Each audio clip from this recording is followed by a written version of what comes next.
True story. I was about 4 or 5 years old when this happened. My parents had just separated, and my mom and I were living alone in a small two-bedroom apartment.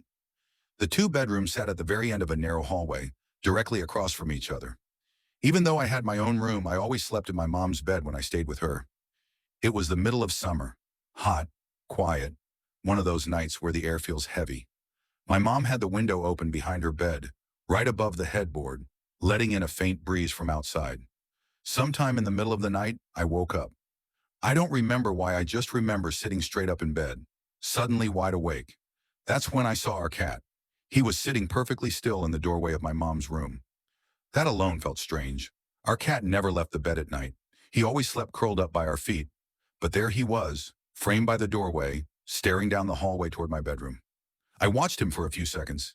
Then he stood up and slowly walked into my room. A moment later, he let out a soft meow. That's when I turned and shook my mom awake.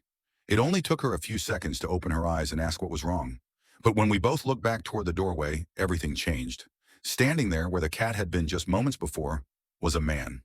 He was already halfway inside my bedroom, moving quietly like he thought we were still asleep.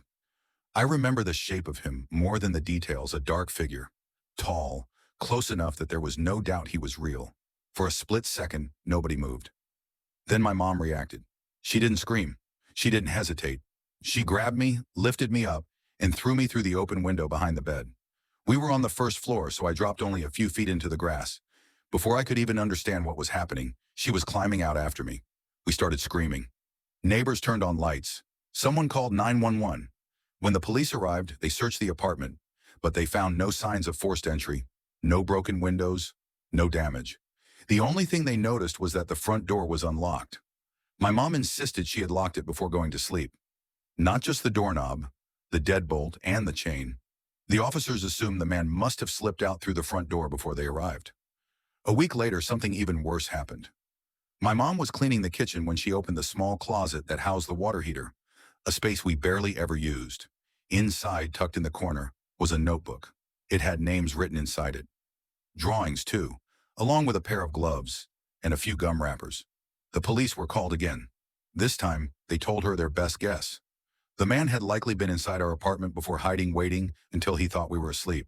And to this day, I still think about one detail that never makes sense to me. Our cat wasn't just sitting in the doorway that night. He was watching something.